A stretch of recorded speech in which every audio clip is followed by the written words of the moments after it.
ஜெய் வராகி. நம்ம வராகி சேனலை தொடர்ந்து ஃபாலோ பண்ணுற அத்தனை பேருக்கு நன்றி. என்னோடய பதிவுகளில் எளிமையான பரிகாரங்கள், சக்தி மிகுந்த ஸ்லோகங்கள் அத்தனையும் கொடுத்துக்கிட்டு இருக்கேங்க. நீங்கள் முழு நம்பிக்கையோட வழிபாடு செய்யும்பொழுது உங்களுக்கு உங்களுடைய வேண்டுதல்கள் அத்தனையும் கைகூடி வரும். அதனால் எந்த வழிபாடாக இருந்தாலும் சரிங்க, நீங்கள் முழு நம்பிக்கையோடு ஒரு மனதாக செய்யுங்க.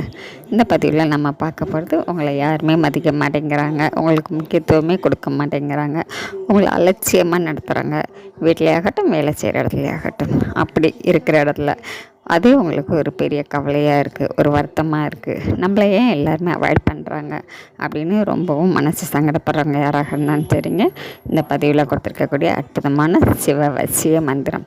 இந்த மந்திரத்தை நீங்கள் காலையில் குளித்து முடித்ததுக்கப்புறம் உங்கள் பூஜை அறையில் நின்று என்றைக்கே இல்லாமல் கண்டிப்பாக ஒரு 27 தடவை அதை சொல்லுங்கள். இந்த மந்திரத்தை சொல்லி, எனக்கு ஒரு மதிப்பு வேணும், கௌரவம் வேணும், 4 பேருக்கு முன்னாடி நான் நல்லபடியாக இருக்கணும், என் பேச்சை எல்லோரும் மதித்து கேட்கணும், என் பேச்சுக்கு ஒரு வசிய சக்தி கிடைக்கணும், எனக்கு ஒரு வசிய சக்தி கிடைக்கணும் அப்படின்னு சொல்லி மனசார வேண்டிக்கிட்டு இந்த மந்திரத்தை சொல்லுங்கள். அதுக்கப்புறம் நீங்கள் வேலைக்கு போகலாம். இந்த மந்திரத்தை தினமும் சொல்லிக்கிட்டே வாங்க.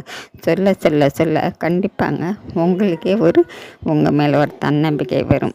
நம்ம மேலே நமக்கு ஒரு நம்பிக்கை, ஒரு தன்னம்பிக்கை இதெல்லாம் இருந்தால் தான் நம்ம ஒரு திமிராக இருக்க முடியும். அப்படி நம்ம திமிராக இருக்கும் பொழுதேங்க அது பார்த்திங்கன்னா அதை விட ஒரு அசாத்தியமான ஒரு பலன் எதுவுமே கிடையாதுங்க. அதனால் நீங்கள் முதல்ல மதித்து நடங்க, முக்கியத்துவம் கொடுங்க. அதுக்கப்புறம் பாருங்களேன், எல்லாரும் உங்களுக்கு முக்கியத்துவம் தருவாங்க. செஞ்சுத்தான் பாருங்கள். நம்ம அடுத்த பதிவில்